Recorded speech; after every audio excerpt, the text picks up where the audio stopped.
¿Alguna vez han sentido el peso del silencio? No el silencio pacífico de una casa adormecida, sino el silencio ruidoso de una exclusión. Aquel que te grita que no perteneces, que tu tiempo ya pasó, que tu espacio ha sido ocupado por alguien más importante. He descubierto que la forma más cruel de abandono en este siglo XXI no es una puerta que se cierra de golpe en tu cara, sino el sonido suave del toque en la pantalla de un teléfono móvil. Un coche de un extraño siendo llamado para llevarte lejos, para que tu presencia no contamine la fotografía perfecta que los otros quieren tomar de sus vidas perfectas. Me llamo Irene, tengo 70 años y durante 45 de ellos mi profesión y mi pasión fue enseñar a la gente a conducir. Fui instructora de autoescuela. Pasé la mayor parte de mi vida adulta en el asiento del copiloto, con los pies sobre los pedales auxiliares, enseñando a miles de jóvenes y adultos sobre control, sobre atención, sobre la inmensa libertad que un volante puede proporcionar. Lo que nunca imaginé fue que mi único hijo, Eduardo, para quien dediqué cada kilómetro de mi existencia, usaría esa misma lección de libertad para dejarme atrás, parada en la acera. La escena que lo cambió todo comenzó en una mañana de sábado soleada y prometedora. Era el día del bautizo de mi nieto Lucas, un evento que yo esperaba con el corazón rebosante de alegría. Pasé la semana entera preparando mi atuendo, un vestido de lino azul marino, simple pero elegante, que yo misma había cosido. A las 10 en punto de la mañana, llegaron. La camioneta utilitaria deportiva, una SUV negra y reluciente, se detuvo frente a mi modesta casa. Parecía una pantera adormecida, un coloso de lujo y tecnología que contrastaba dolorosamente con la sencillez de mi calle. Eduardo se bajó del asiento del conductor, abrió la puerta trasera y de allí descendieron los padres de su esposa Sofía, el doctor Carvalho, con su aire de superioridad innata, y su mujer, envuelta en un vestido que probablemente costó más que mi sofá. Sofía salió del asiento del copiloto, sosteniendo al pequeño Lucas en su portabebés de última generación. Salí de mi casa con el corazón latiendo desbocado de emoción, sosteniendo un pequeño regalo que había envuelto con tanto esmero la noche anterior. «Buenos días a todos», dije con mi mejor sonrisa. Los Carvalho me devolvieron un frío y casi imperceptible asentimiento de cabeza. Sofía forzó una sonrisa que no le llegó a los ojos, y Eduardo, mi hijo, evitó mi mirada. «Mamá, qué bueno que ya estás lista», comenzó, y su voz sonaba extrañamente tensa, como la cuerda de un violín a punto de romperse.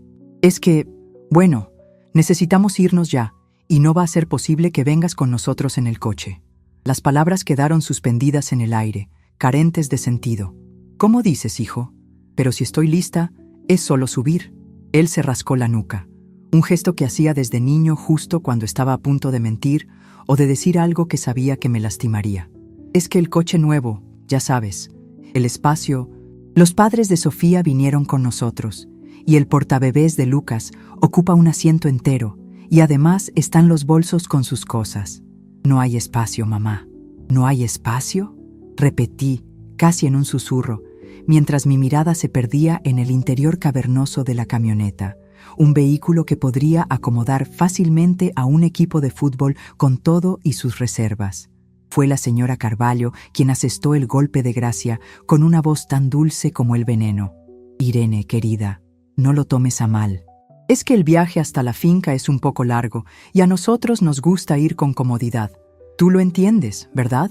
Claro que lo entendí. El espacio que faltaba no era físico, era social. Mi presencia sencilla, mi vestido cosido a mano, mi olor a pueblo, no cabían en su coche de lujo. La vergüenza que yo les provocaba era el pasajero invisible que ocupaba mi lugar. Eduardo, al ver la desolación dibujada en mi rostro, se apresuró a ofrecer su magnánima y moderna solución. «Pero ya lo resolví todo, mamá», anunció con un falso tono de eficiencia, sacando su teléfono del bolsillo. «Te llamé un Uber. Llega en 3 minutos. Así te vas directa para allá, tranquila, sin apreturas. Nos encontramos en la fiesta». Me mostró la pantalla de la aplicación como si me estuviera mostrando un trofeo. Un extraño. Mi hijo me estaba enviando al bautizo de mi propio nieto en el coche de un extraño para que sus suegros pudieran viajar con las piernas estiradas. Y el coche El mismísimo coche, que era la razón de mi exclusión, era mi regalo. Era la materialización de mi último y más grande sacrificio, la deuda que me mantendría trabajando hasta el final de mis días. En ese instante, algo dentro de mí, una viga maestra que había sostenido durante décadas mi amor incondicional, se agrietó y se partió en 1000 pedazos. El dolor fue tan agudo, tan lancinante, que por un segundo el mundo se volvió blanco. Pero entonces, el dolor dio paso a una claridad fría, cortante como el vidrio roto. Miré el coche, miré a los suegros con sus rostros impasibles, miré a Sofía, que acomodaba al bebé sin dignarse a mirarme, y finalmente miré a mi hijo, mi Eduardo, que me ofrecía un viaje en Uber como quien ofrece una limosna, y sonreí. No fue una sonrisa de tristeza ni de resignación, fue una sonrisa genuina, calma, casi divertida, una sonrisa que los descolocó por completo. Ellos esperaban lágrimas, súplicas, un escándalo. No esperaban paz. «No te preocupes, hijo mío», dije, y mi voz salió con una serenidad que me asustó a mí misma. «Es una idea excelente, mucho más práctico, de verdad. No te preocupes por mí». El Uber llegó, un coche modesto y limpio. El conductor, un muchacho amable, se bajó y me abrió la puerta. Antes de entrar, me giré hacia mi hijo. «Disfruten del viaje. El coche es realmente muy cómodo. Fue una buena elección». Entré en el vehículo. El conductor cerró la puerta. El sonido del clic fue el sonido de una cerradura abriéndose, la de mi propia jaula.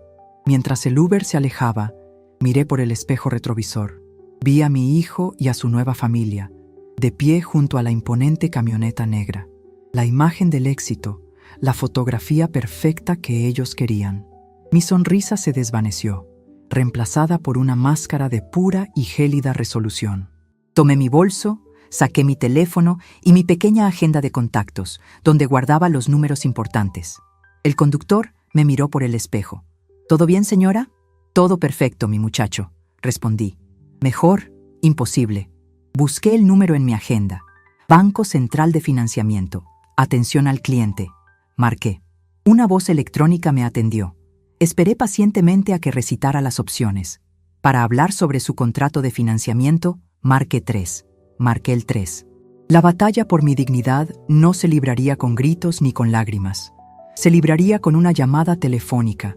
Y yo estaba a punto de presionar el botón que activaría la demolición del castillo de naipes que ellos habían construido con mi dinero y mi humillación. Mi historia con los coches y los sacrificios había comenzado mucho antes. Me casé con Afonso, un hombre bueno, un contador de chistes incurable que trabajaba como representante comercial. Nuestra vida era modesta, pero inmensamente rica en risas. Nuestra mayor conquista material fue nuestro primer coche, un Volkswagen Escarabajo de color azul celeste al que bautizamos como el Trovão Azul.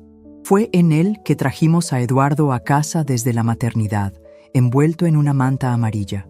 Fue en él que hicimos nuestro único viaje familiar a la playa, con los sándwiches de queso aplastados en el asiento trasero y el sonido del mar entrando por las ventanillas abiertas. Afonso se fue demasiado pronto. Se lo llevó un infarto fulminante que no nos dio tiempo para despedidas. De repente me encontré sola, con un hijo de 8 años que no entendía por qué su padre ya no volvería, y con el Trovão Azul en el garaje como único recuerdo tangible de nuestra felicidad. Para sacar adelante a mi hijo, intensifiqué mi trabajo en la autoescuela.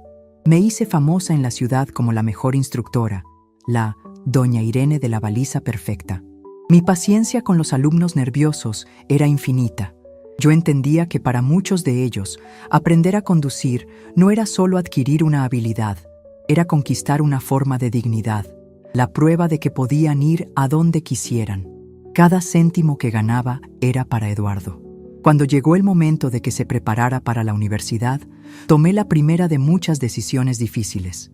Vendí el Trovão Azul para pagarle el mejor curso preuniversitario de la ciudad.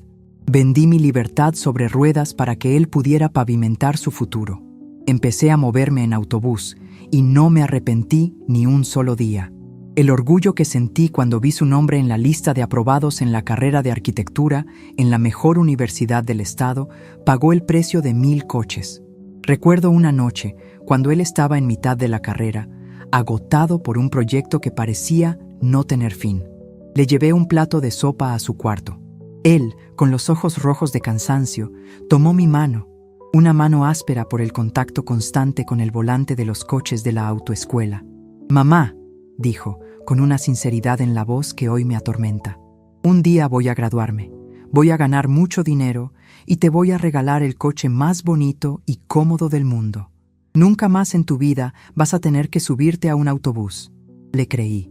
Abracé a mi hijo y sentí que cada hora extra de trabajo, cada fin de semana sacrificado, valía la pena. Se graduó con honores, un arquitecto talentoso y prometedor.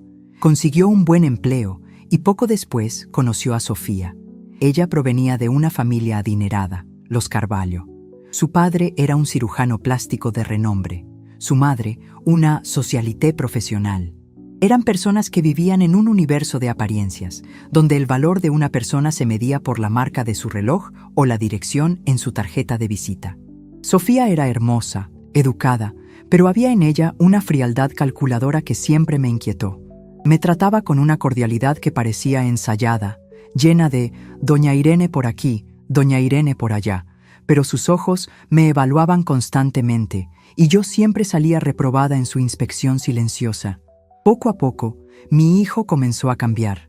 El Eduardo que amaba mi bistec a la parmesana ahora solo quería ir a restaurantes de cocina molecular. El muchacho que vestía camisetas y vaqueros pasó a usar únicamente marcas italianas que yo ni siquiera sabía pronunciar. Y nuestra casa, nuestro hogar, comenzó a ser demasiado pequeña para su nueva grandeza. La noticia de que sería abuela fue la mayor alegría de mi vida. Un nieto, un pedacito de Eduardo, de Afonso, para que yo lo amara. Y fue en ese momento de felicidad que decidí hacer el último gran sacrificio. No esperaría a que él me regalara un coche, yo se lo regalaría a ellos. «Es por la seguridad de mi nieto», anuncié durante un almuerzo de domingo. «Quiero regalaros un coche nuevo, uno de esos grandes y seguros, para que lleven a mi niño a pasear sin preocupaciones». Eduardo se sintió avergonzado. Sofía, sin embargo, brilló. «Suegra, qué idea tan maravillosa. Justo lo estábamos necesitando. Hay un modelo que vi, el nuevo de la marca alemana. Dicen que es el más seguro de su categoría». El coche que mencionó costaba más de lo que yo había ganado en los últimos 10 años. Pero la idea de ver a mi nieto, aún en el vientre de su madre, seguro y protegido, me cegó. Fui al banco. Usé la mayor parte de los ahorros que había juntado durante toda una vida para dar una entrada sustancial, pero aún no era suficiente. El gerente, un viejo conocido, me miró con preocupación. «Doña Irene, el valor del financiamiento es muy alto. Las cuotas mensuales consumirán casi toda su jubilación». «No se preocupe», dije con la confianza ciega de una madre que hace lo que cree correcto. «Yo me las arreglo. Es por mi nieto. Mi nombre limpio, mi reputación de pagadora impecable, construida a lo largo de 50 años de esfuerzo, me garantizaron la aprobación del crédito. El financiamiento, una deuda que me acompañaría por el resto de mi vida, quedó a mi nombre. Yo era la propietaria legal, la deudora principal. Para ellos era un regalo. Para mí era mi último gran acto de amor. Y eso nos trae de vuelta a hoy, al bautizo de mi nieto Lucas, a la camioneta negra, a la humillación. Mientras el Uber avanzaba por las calles de la ciudad, llevándome lejos de ellos, sentí que la antigua Irene, la instructora paciente, la madre abnegada, se quedaba atrás, sentada en la acera. En su lugar, al volante de mi propia vida, se sentaba una nueva mujer. Una mujer que acababa de recordar una lección fundamental que había pasado la vida enseñando a otros. Si quieres llegar a tu destino, a veces tienes que cambiar de ruta, sin importar lo doloroso que sea dejar el viejo camino atrás. La llamada al banco no fue un acto de venganza. Fue mi primer giro de volante. La puerta del Uber se cerró con un clic suave, un sonido que me aisló del mundo exterior. Por un instante, el silencio dentro del coche fue absoluto. Un vacío que me separaba de la escena que acababa de dejar atrás. Mi hijo, su nueva familia y la camioneta negra y reluciente. Un monumento a mi dedicación que ahora se había convertido en el símbolo de mi exclusión. Miré el rostro del joven conductor en el espejo retrovisor. Tenía una mirada cansada, la de alguien que trabaja demasiadas horas. Le forcé la misma sonrisa serena que le había mostrado a Eduardo. Por dentro, sin embargo, la calma era una fina capa de hielo sobre un océano en plena furia. «A la finca de los Carvalho, en el condominio Colinas Verdes, por favor», dije, y mi voz sonó sorprendentemente normal, como si perteneciera a otra mujer, a una invitada cualquiera y no a una madre recién desterrada. Mientras el coche se alejaba de mi calle, la calle donde había criado a mi hijo, la calle que había sido testigo de cada uno de mis sacrificios, tomé el teléfono. La pantalla todavía mostraba el número del banco que había buscado en mi agenda. Respiré hondo y volví a pulsar el botón de llamada. La misma voz electrónica, las mismas opciones. Marqué el 3.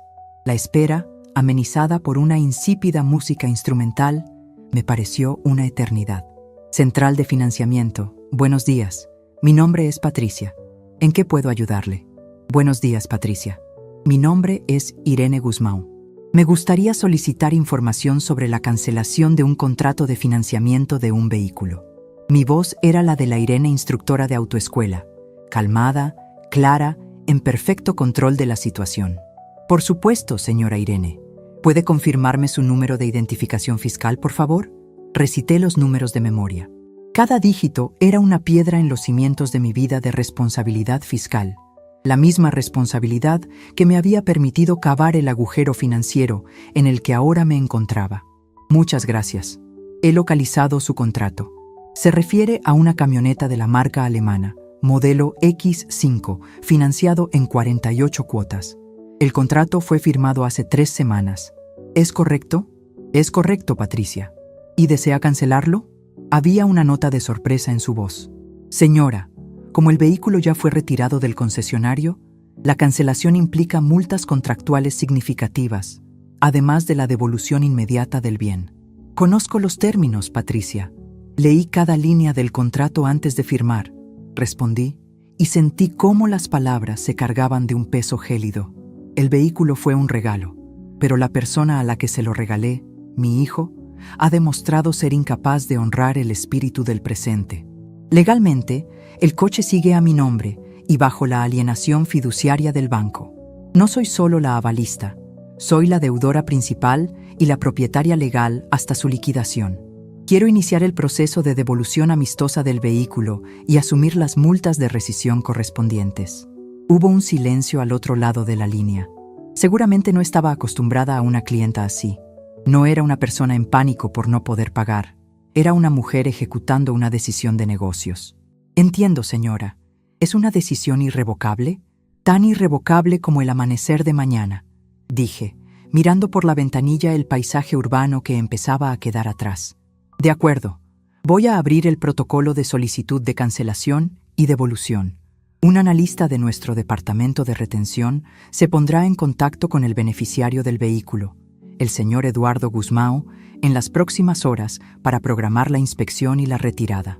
El proceso puede tardar algunos días, pero la solicitud ya queda registrada. Gracias, Patricia.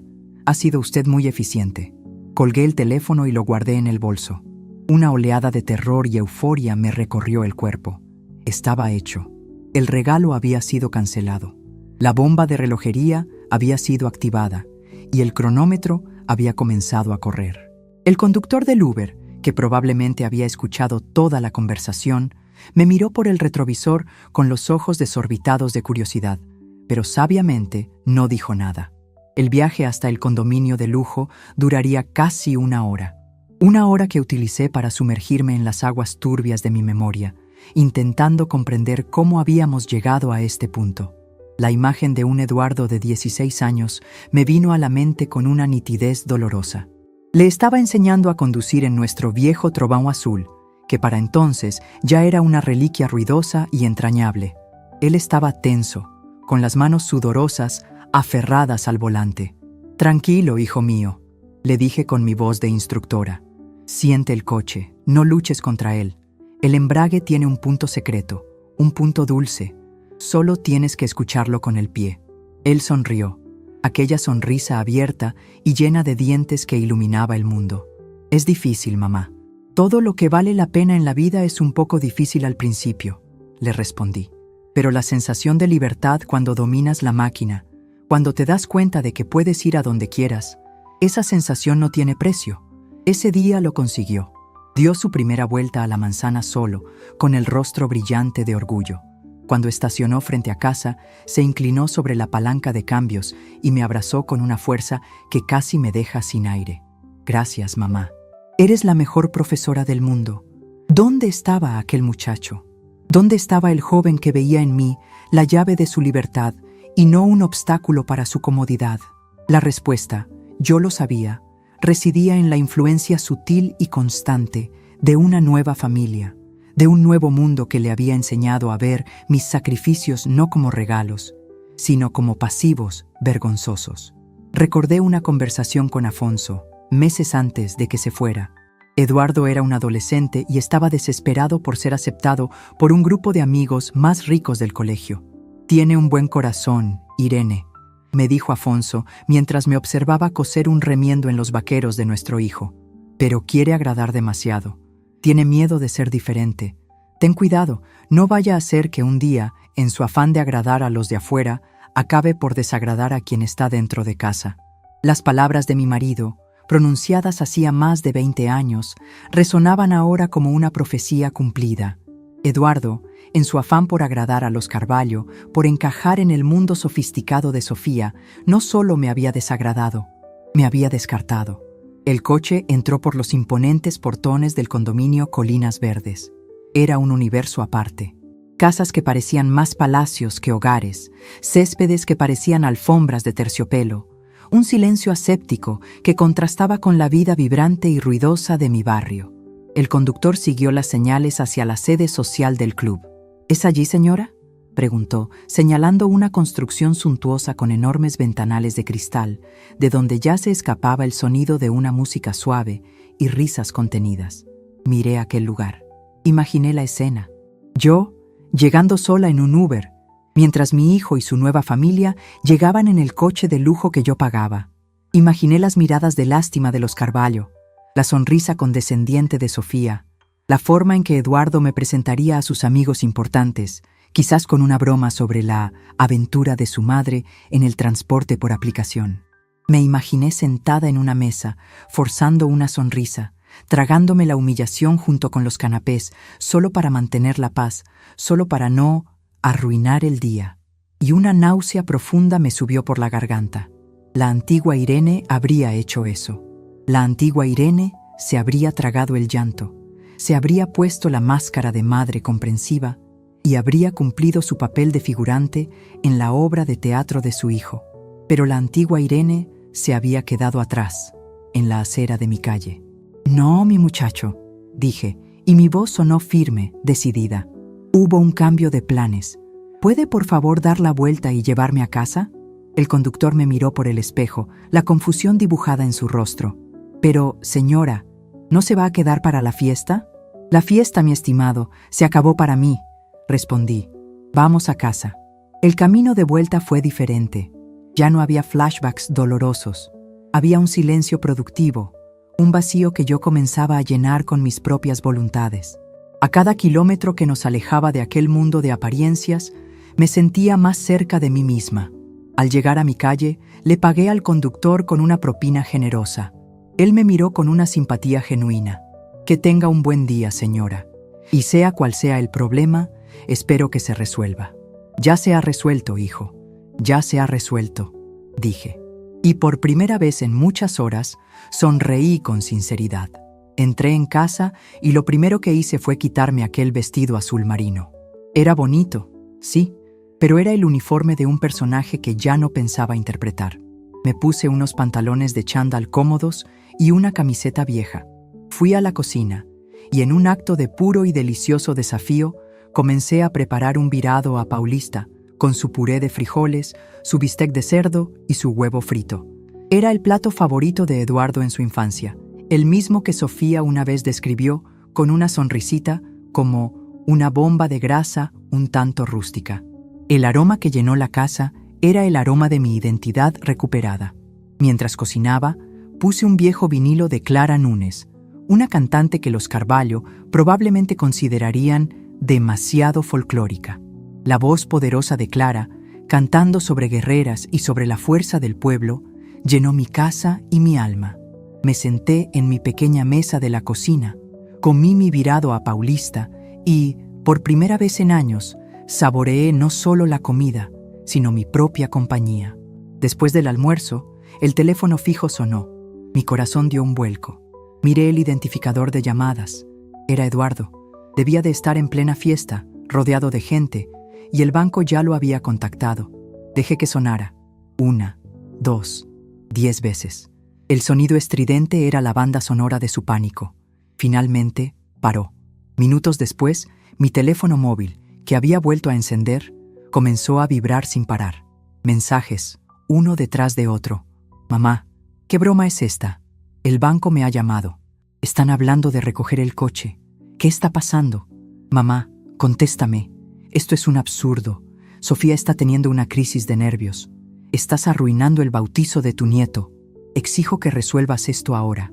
Es lo mínimo que puedes hacer después de ni siquiera haber aparecido por la iglesia. Leí los mensajes uno por uno. Ninguno preguntaba por mí. Ninguno decía, «Mamá, ¿estás bien?» El foco era el coche, la crisis de Sofía, la fiesta arruinada. Yo era un problema que había que resolver, un engranaje defectuoso que debía ser reparado para que la máquina de sus vidas volviera a funcionar. Con una calma que me sorprendió a mí misma, tecleé una única respuesta y la envié a su número. Eduardo, no hay ningún engaño. Cancelé el presente. Las personas que no tienen espacio para mí en el coche no deberían tener espacio para mi dinero en el garaje. No me llames más sobre este asunto. A partir de ahora, el coche es un problema entre tú y el banco. Que tengas una buena fiesta. Envié el mensaje y volví a apagar el teléfono. Sentí un alivio inmenso, como si me hubiera quitado un peso de encima que ni siquiera sabía que llevaba. La declaración de independencia había sido emitida oficialmente. Caminé hasta mi estantería y tomé un viejo álbum de fotografías. Me senté en mi butaca, la misma que Afonso usaba para leer el periódico, y comencé a hojearlo. Vi fotos mías, joven, sonriendo al lado del trovão azul. Fotos de mi boda. Fotos de un Eduardo pequeño, feliz, sin dientes. Me estaba buscando a mí misma en aquellas imágenes, a la Irene que existía antes de convertirse simplemente en la madre de Eduardo. Y lentamente, bajo las capas de tiempo y de sacrificio, comencé a encontrarla. El timbre de la puerta sonó al final de la tarde, un sonido violento, insistente. Sabía que era él. No abrí. Gritó mi nombre desde el portón, pero yo simplemente subí el volumen de mi música. Finalmente se cansó y se fue. La noche cayó, y con ella una paz profunda. Había sobrevivido al primer día de mi nueva vida. El silencio que se instaló en mi casa después de las llamadas y los mensajes furiosos de Eduardo no era un silencio de paz, sino de expectativa. Era como la quietud tensa que se apodera de un aula justo después de que el profesor anuncie que va a entregar las notas de los exámenes finales. Yo sabía que la nota de mi hijo y su esposa sería un rotundo suspenso. La única pregunta era cómo reaccionarían al recibirla. Pasé el resto de aquel día y la noche siguiente en un estado de alerta contenida, esperando en cualquier momento el sonido de unos neumáticos chirriando en mi calle, el golpe airado en mi puerta. Pero no llegaron. A la mañana siguiente, me desperté con el canto de los pájaros y con una resolución que parecía haberse solidificado en mi alma durante el sueño. No iba a quedarme allí, atrincherada en mi casa, esperando el próximo ataque. Había pasado toda mi vida en el asiento del copiloto de mi propia existencia, reaccionando a las necesidades y los caprichos de los demás. Ahora era mi turno de tomar el volante. Fui hasta la sala, recogí el periódico que el repartidor había dejado en mi portón y lo abrí directamente en la sección de turismo. Allí estaba de nuevo, el pequeño anuncio que había captado mi atención. Tesoros de Minas Gerais. Miré la fotografía de una iglesia barroca, con sus ángeles de piedra y sus volutas doradas, y sentí una llamada, el eco de una promesa lejana que Afonso y yo nos habíamos hecho en una noche estrellada, muchos años atrás. La promesa de que, un día, conoceríamos Ouro Preto.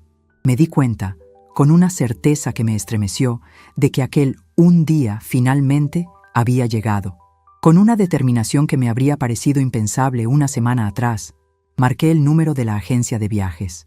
La voz al otro lado era de una muchacha joven y animada. Buenos días, Agencia Caminhos do Brasil. ¿En qué puedo ayudarle? Buenos días, mi nombre es Irene. Vi el anuncio de la excursión a Minas Gerais. Me gustaría saber si todavía quedan plazas para la próxima salida. Un momento, doña Irene. Pues sí, está de suerte. Quedan exactamente 2 plazas en el autobús. La salida es el próximo lunes. Son 5 días. ¿Va a ir con alguien más? Respiré hondo, saboreando la respuesta que estaba a punto de dar. Una respuesta que era en sí misma una declaración de principios. No, voy sola, y quiero mi plaza. La semana que precedió al viaje fue una de las más vivas y presentes que había tenido en años. Saqué del armario una pequeña maleta y comencé a prepararla con un esmero casi ceremonial. Escogí ropa cómoda, un buen par de zapatos para caminar por las calles empedradas, un chal de lana para las noches frías de las montañas. Cada prenda que doblaba y guardaba era un acto de pura autonomía. No había nadie a mi lado para opinar, para decir que aquel color no me favorecía, que esa tela era demasiado simple. Era mi ropa, para mi viaje. El viernes antes de la partida, la escena que tanto esperaba y temía se materializó.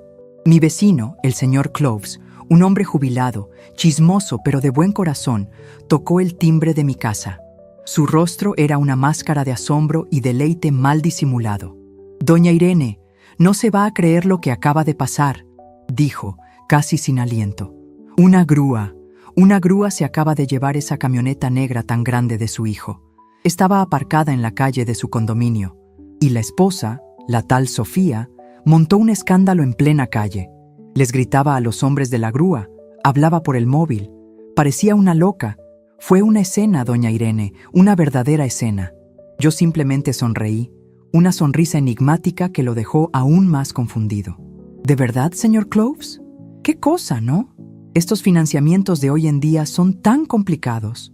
Se fue, satisfecho de haber sido el portador de la primicia, y yo cerré la puerta. Una sensación de justicia cósmica me recorrió por dentro. La consecuencia ya no era una amenaza abstracta, era un hecho público y notorio. El símbolo del estatus de ellos y de mi humillación había sido removido a la vista de todos. El viaje en autobús hacia Minas Gerais fue una jornada hacia mi propio interior. A medida que los paisajes industriales de las afueras de mi ciudad daban paso a las montañas y los campos verdes, sentía cómo las capas de preocupación y resentimiento se iban desprendiendo de mí. En el asiento a mi lado viajaba una señora parlanchina y de ojos vivaces que se presentó como Elena, una profesora de historia jubilada. ¿Primera vez en Minas, Irene?, me preguntó. «Primera vez viajando sola en 50 años», respondí, y la verdad de aquella frase me golpeó con una fuerza inesperada. Elena se convirtió en mi compañera de viaje y en una amiga instantánea. Conocía la historia de cada ciudad, de cada iglesia, de cada callejón. Y entre una explicación sobre el ciclo del oro y una parada para comer el mejor pão de queijo del mundo, nuestras historias personales comenzaron a entrelazarse. Le conté todo, sobre Eduardo, sobre Sofía, sobre el Uber y sobre el coche. Me escuchó con la atención concentrada de una historiadora analizando un documento raro. «Mi querida», me dijo mientras estábamos sentadas en la plaza principal de Tiradentes, bajo la sombra de un árbol centenario.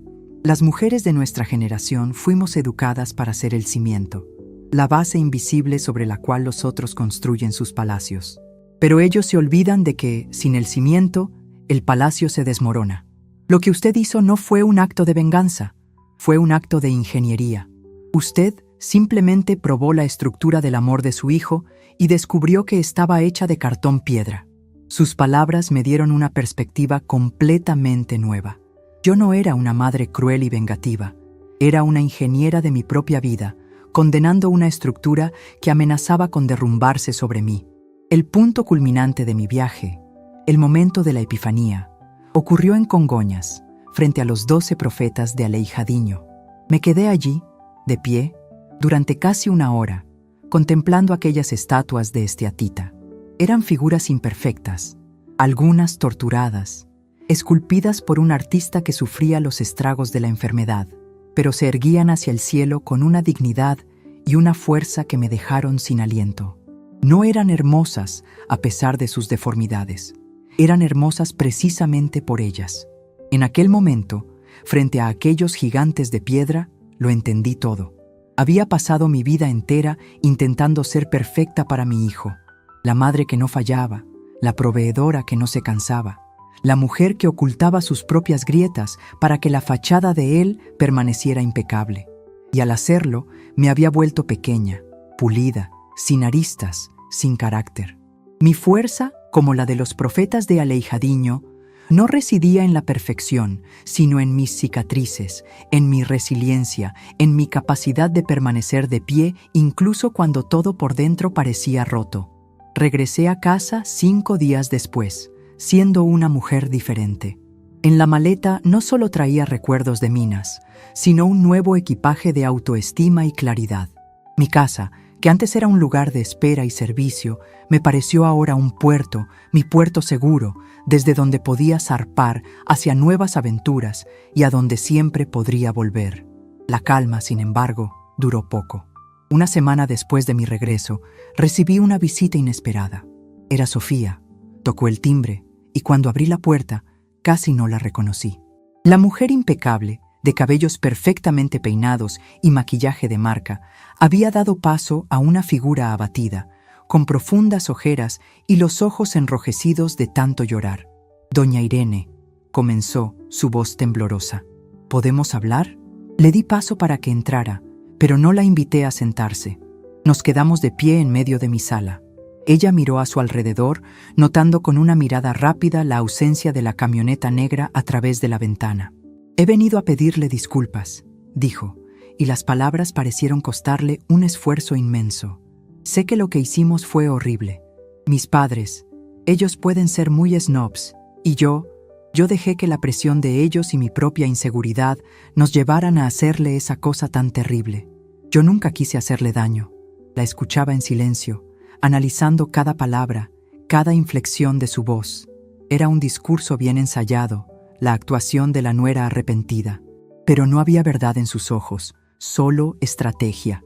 «Estábamos tan preocupados por usted», continuó probando una nueva táctica. «Cuando desapareció, nos volvimos locos. Eduardo está destrozado. No come, no duerme. Él la quiere, suegra. Nosotros la queremos. Solo queremos arreglar las cosas». «Entiendo», respondí con la voz calmada. «¿Y cómo proponen arreglar las cosas, Sofía?» Sus ojos brillaron. Creyó que había mordido el anzuelo. «Bueno, lo del coche fue un malentendido terrible. El banco ha sido tan inflexible, pero si usted hablara con ellos, si les explicara que fue un impulso, que se arrepintió, estoy segura de que reactivarían el financiamiento y nosotros podríamos volver a ser una familia. Le prometo que de ahora en adelante todo será diferente». Allí estaba, el verdadero motivo de la visita. El intento de manipularme con lágrimas y falsas promesas para recuperar el coche, el símbolo de estatus que habían perdido. Caminé lentamente hacia mi butaca y por primera vez me senté, invitándola con un gesto a hacer lo mismo. Se sentó en el borde del sofá, ansiosa, como un actor esperando su señal. «Sofía», comencé, y mi tono ya no era el de una suegra dolida, sino el de una mujer de negocios cerrando un mal trato. «Tu actuación ha sido excelente, realmente conmovedora, pero yo ya no estoy comprando lo que vendes». El rostro se le contrajo en una mueca de sorpresa. «¿Cómo dice?» «No desaparecí, Sofía. Viajé. Fui a Minas Gerais, un lugar que siempre soñé conocer, y fue maravilloso. Descubrí que mi propia compañía es mucho más agradable que la de personas que me miden por lo que puedo proporcionarles. Y esta conversación no es sobre tus padres. Es sobre las decisiones que tú y Eduardo, 2 adultos, tomaron. La decisión de humillarme, la decisión de descartarme». Me levanté y fui a la estantería. Tomé una pequeña escultura de esteatita que había traído de Minas, un ángel torcido y magnífico. «No voy a llamar a ningún banco, Sofía. El regalo fue cancelado porque el respeto fue cancelado primero. El coche, el financiamiento, las multas, todo eso es ahora la consecuencia de vuestras decisiones. y los adultos responsables asumen sus consecuencias. La máscara de arrepentimiento se desprendió de su rostro, revelando la furia que había debajo. ¿Así que es eso?, espetó. ¿Va a destruir la vida de su propio hijo por una rabieta? ¿Por un capricho de vieja orgullosa? Al contrario, Sofía, respondí, colocando con delicadeza el ángel de vuelta en su sitio. Estoy, por primera vez, dándole la oportunidad de construir su propia vida, sin mis atajos financieros. Y eso, mi querida, no es destruir. Es el mayor acto de amor que una madre puede ofrecer. Abrí la puerta de la sala. Creo que nuestra conversación ha terminado. Que tengas un buen día. Se levantó, con los ojos echando chispas de un odio impotente, y salió dando un portazo. El sonido retumbó en la casa, pero no me estremeció. Yo estaba en paz. Me senté de nuevo, mirando mi ángel de aleijadiño. Sabía que la batalla no había terminado. Habían intentado la manipulación emocional y habían fracasado. Su siguiente paso sería más formal, más agresivo, y yo estaría preparada. Esa noche, antes de dormir, tomé mi agenda y anoté en letras grandes en la página del día siguiente: llamar al doctor Arruda. Es hora de montar nuestra estrategia de defensa. La antigua Irene, la instructora de autoescuela, enseñaba a conducir a la defensiva. La nueva Irene, la propietaria de su propia vida, estaba a punto de aprender a atacar, y la carretera que se extendía frente a mí, antes nebulosa y aterradora, ahora parecía clara y llena de posibilidades. La puerta que Sofía cerró de un portazo al salir de mi casa retumbó durante días, pero a diferencia de lo que ella quizás esperaba, el sonido no me intimidó. Fue una fanfarria, el anuncio de que la guerra fría de manipulaciones y humillaciones veladas había terminado, y que la guerra declarada, con sus tácticas más abiertas y desesperadas, estaba a punto de comenzar. Y por primera vez en mi vida, me sentía preparada para la batalla. Siguiendo el plan que había trazado mentalmente, la primera llamada que hice aquella mañana fue para el doctor Arruda Jr., mi abogado. Doctor Arruda, buenos días. Habla Irene. Tuve una visita de mi nuera ayer. Le relaté con la precisión de un informe policial la tentativa de manipulación de Sofía, sus lágrimas de cocodrilo, la petición para que yo reactivara el financiamiento y la amenaza velada en su mirada al marcharse. Él escuchó en silencio al otro lado de la línea. Previsible, dijo cuando terminé. Intentaron el ataque emocional y fracasaron. Ahora van a escalar. Van a intentar el ataque legal, doña Irene. Usarán la única arma que les queda, el intento de descalificarla. ¿Descalificarme? Van a alegar prodigalidad, senilidad, cualquier cosa para convencer a un juez de que usted ya no tiene capacidad para gestionar sus propios bienes. Es un movimiento sucio, pero común en familias como la de ellos. ¿Y qué hacemos?, pregunté, sintiendo un escalofrío, pero no de miedo, sino de anticipación. Nos anticipamos, respondió con calma. Vamos a construir un caso tan sólido sobre su competencia y la mala fe de ellos, que la petición que presenten será ridícula antes incluso de ser protocolizada. Siga con su vida, doña Irene. Vaya a sus clases, reúnase con sus amigas, viaje. Cada acto de autonomía que usted realice es un ladrillo en nuestro muro de defensa. Déjeme el papeleo a mí. Y eso fue exactamente lo que hice. Me sumergí de cabeza en mi nueva existencia.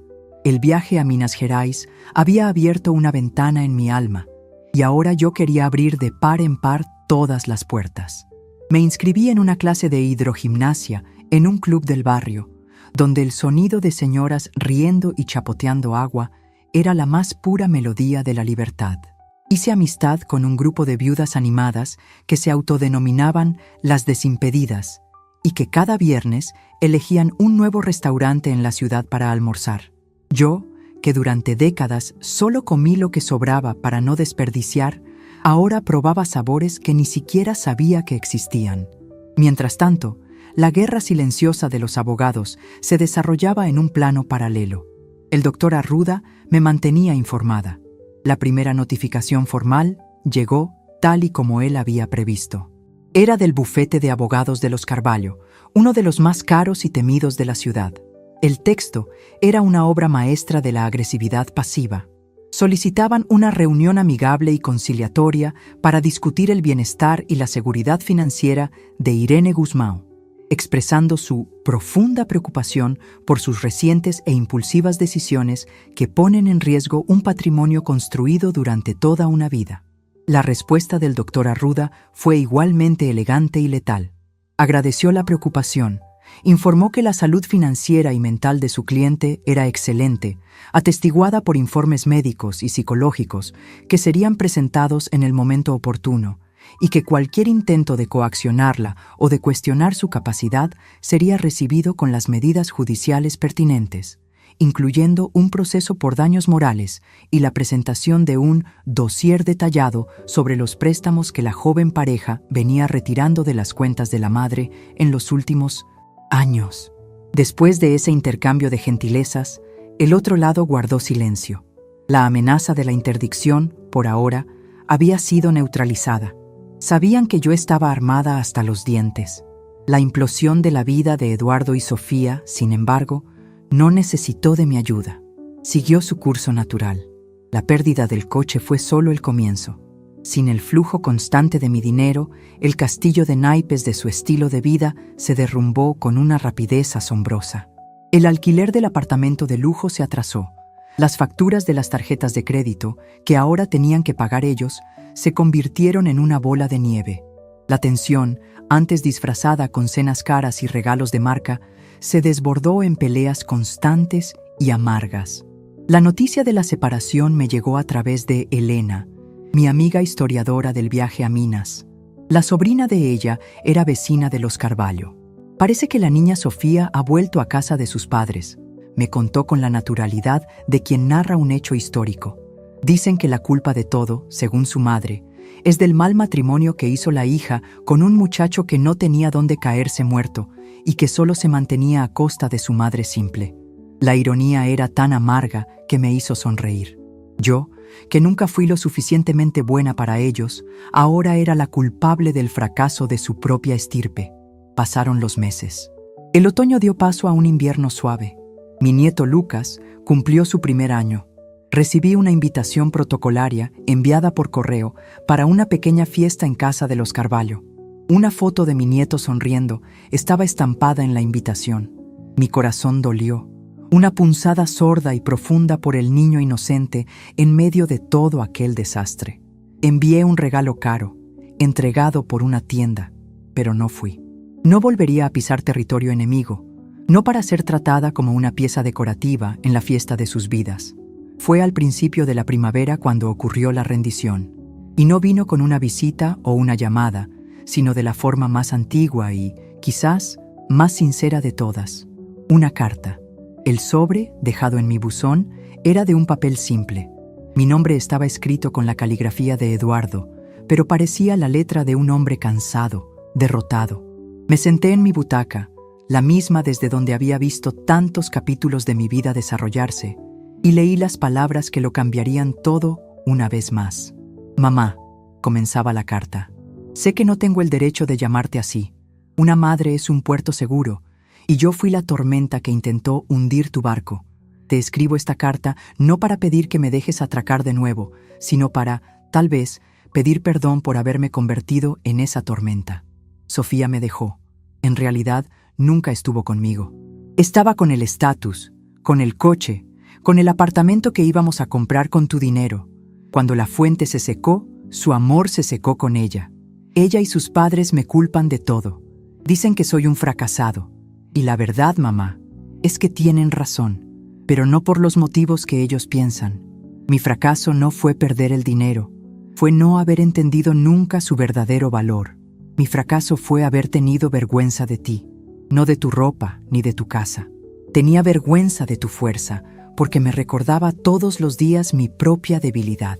Era más fácil llamarte simple que admitir que yo era un cobarde, un hombre de 30 y tantos años que no podía mantenerse sin la paga de su madre. El día del Uber. Pienso en ese día todas las noches antes de dormir. Veo tu sonrisa, esa sonrisa calmada que me heló la sangre. En ese momento no estaba solo metiéndote en el coche de un extraño. Estaba tirando mi propia dignidad a la basura. ¿A cambio de qué? ¿De un asentimiento de aprobación de mi suegro? ¿De una sonrisa falsa de mi esposa? Vendí mi alma por un plato de lentejas, mamá, y ahora estoy hambriento y con el alma vacía. He perdido a mi hijo. Sofía usa a Lucas como un arma. Solo puedo verlo los fines de semana con hora marcada. Y cuando lo miro, veo los ojos de mi padre y siento una vergüenza que me quema por dentro. ¿Qué clase de ejemplo soy para él? No te escribo para pedirte dinero. Por primera vez en mi vida me las estoy arreglando con mi sueldo de arquitecto. Vendí mi coche, me mudé a un apartamento minúsculo.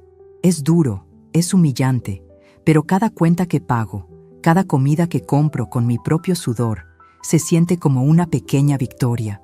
Se siente como el comienzo de algo real. No sé si lo que rompí entre nosotros tiene arreglo, pero necesitaba que supieras esto, que el hijo ingrato y arrogante que viste aquel día está, lentamente, intentando aprender a ser un hombre, el hombre que tú y papá intentaron criar. Doblé la carta. Las hojas estaban manchadas con mis lágrimas. La rabia, el dolor, el hielo que se había formado en mi corazón, todo comenzó a derretirse. Aquel era mi hijo, el niño perdido, que finalmente encontraba el camino de vuelta. Decidí que quería verlo, no por él, sino por mí. Necesitaba ver en sus ojos si la humildad de aquellas palabras era real. Acordamos encontrarnos en una cafetería simple de mi barrio. Mi territorio. Llegó puntual. Estaba más delgado, el rostro marcado por el cansancio, pero había una nueva luz en su mirada, la luz de quien ha dejado de huir de sí mismo. No intentó abrazarme, simplemente se sentó. Esperamos a que llegara el café en silencio. Tu carta, comencé, fue lo más honesto que me has dicho en muchos años. Fue la primera vez que fui honesto conmigo mismo, respondió. Su voz era baja, y allí, en aquella mesa de fórmica, con el olor a pan tostado en el aire, me lo contó todo. El castillo derrumbado, la soledad, la lucha diaria por reconstruirse. No se victimizó, simplemente narró los hechos, las consecuencias de sus propias decisiones. Cuando terminó, lo miré fijamente a los ojos. Te perdono, Eduardo, dije, y el alivio que inundó su rostro fue lo más real que había visto en él en mucho tiempo. Perdono a mi hijo que se perdió, pero el hombre que fuiste tendrá que trabajar muy duro para reconquistar mi respeto. Y las cosas entre nosotros nunca más serán como antes. Serán mejores, porque estarán basadas en la verdad. Y entonces establecí las nuevas reglas del juego. Primero, nuestra relación ya no es financiera. Mi dinero es mío, tu vida es tuya.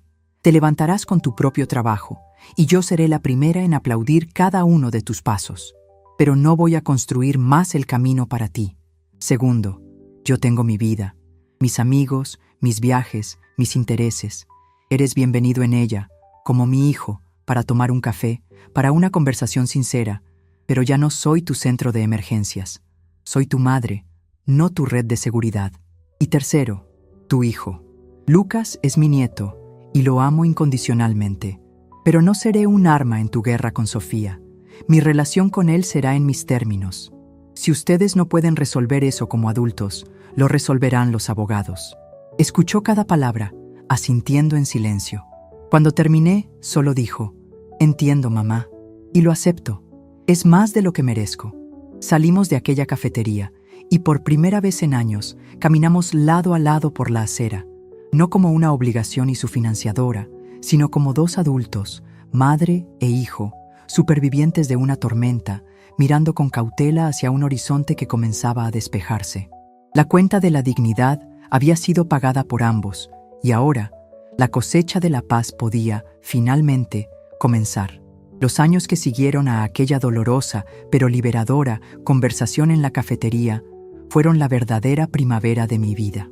Yo, que había vivido durante 70 años creyendo que mi principal función era ser el puerto seguro de los demás, descubrí la inmensa alegría de ser mi propio navío, explorando mares que yo misma elegía.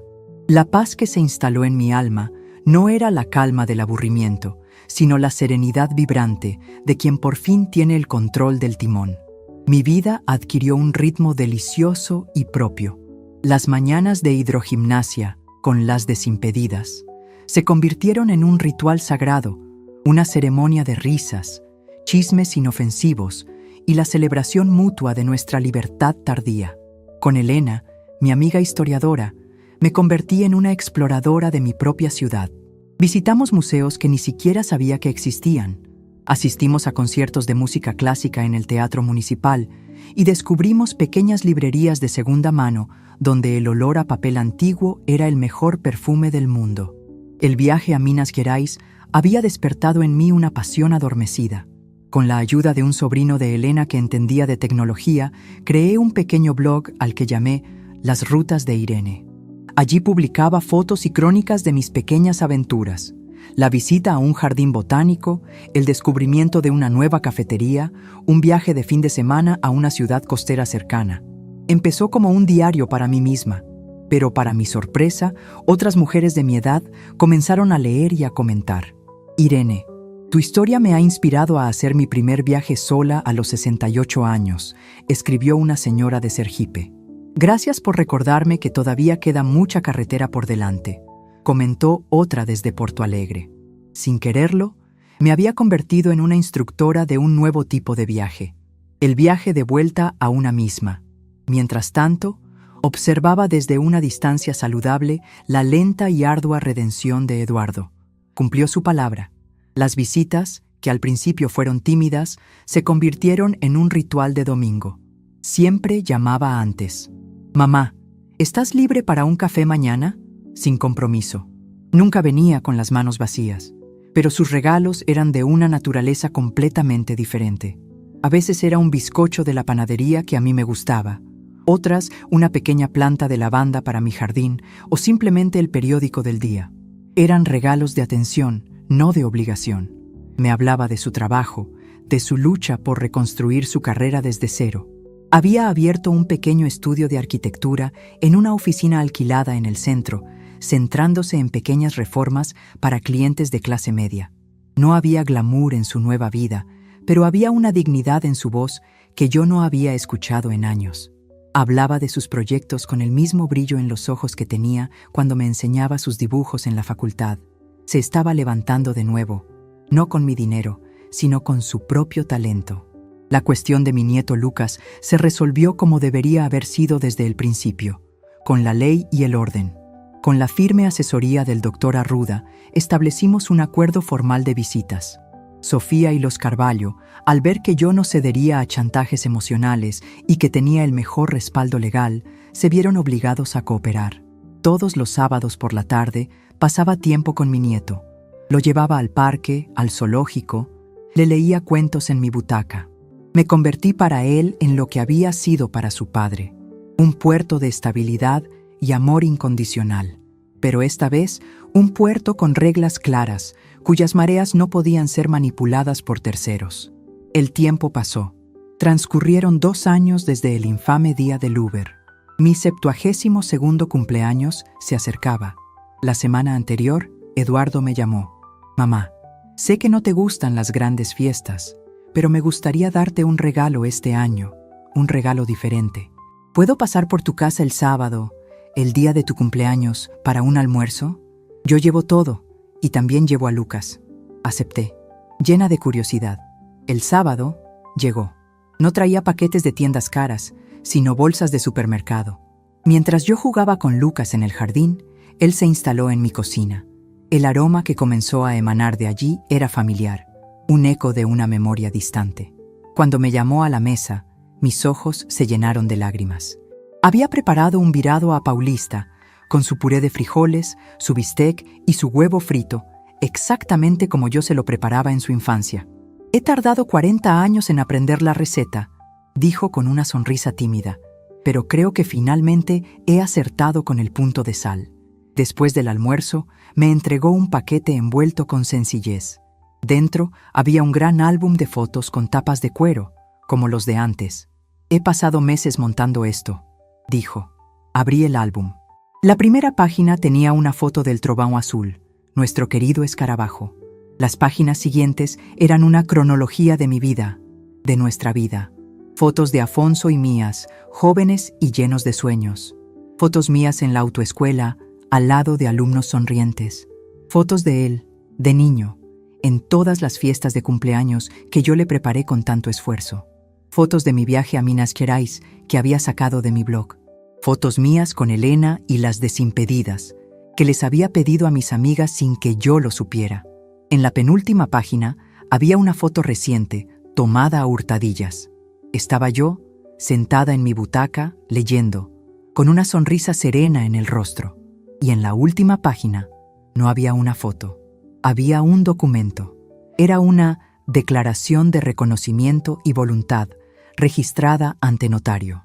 En el texto, escrito en un lenguaje formal pero con una emoción que desbordaba las palabras, Eduardo reconocía formalmente cada sacrificio que yo había hecho por él a lo largo de su vida.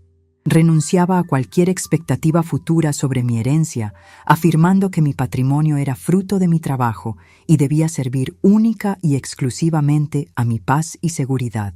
Y terminaba diciendo que el mayor legado que yo le había dado no era el financiero, sino el ejemplo de dignidad que él solo ahora había aprendido a entender. Junto al documento había un pequeño sobre. Dentro, 2 billetes para un viaje de una semana a los Lençóis Maranhenses, con todos los gastos pagados, para mí y una acompañante. Junté el dinero durante un año, con las ganancias de mi primer gran proyecto. Dijo, con la voz embargada, «Es para usted y para doña Elena, porque usted me enseñó que la mayor libertad es poder elegir el propio camino, y yo quiero que usted siga eligiendo los suyos». En aquel momento, todo el dolor, toda la amargura de los años de humillación se disolvieron por completo. Me levanté y lo abracé. Y no fue el abrazo de una madre que perdona a un hijo errante. Fue el abrazo de 2 personas enteras, de 2 adultos que habían viajado a través de un desierto de dolor y se habían reencontrado al otro lado, más fuertes y más sabios. Hoy, a mis 73 años, mi vida es una carretera soleada y llena de curvas interesantes. Viajé a los Lençóis con Elena, una aventura que nos regaló las mejores historias para mi blog. Sigo dando clases de cocina, más por placer que por necesidad, y veo a mi hijo y a mi nieto con regularidad. Nuestra relación, reconstruida sobre los cimientos sólidos del respeto, es el bien más precioso que poseo. A veces, cuando estoy sentada en mi porche, veo pasar por la calle una camioneta negra igual a aquella, y ya no siento nada. Ninguna punzada de dolor, ninguna sombra de humillación. Solo una gratitud serena por aquel coche, por aquel Uber, que me llevaron al mejor de todos los destinos, yo misma. Me llamo Irene y pasé mi vida enseñando a la gente a dominar una máquina para encontrar la libertad. Y fue necesario ser humillada por la máquina más cara de todas para entender que la verdadera libertad no está en la llave de un coche, sino en el valor de tomar el volante de la propia vida, aunque para ello sea necesario empezar cogiendo un autobús. Si esta historia tocó tu corazón, deja tu like, suscríbete al canal y comenta aquí abajo. En mi lugar, ¿qué harías? Tu mensaje puede iluminar el día de alguien.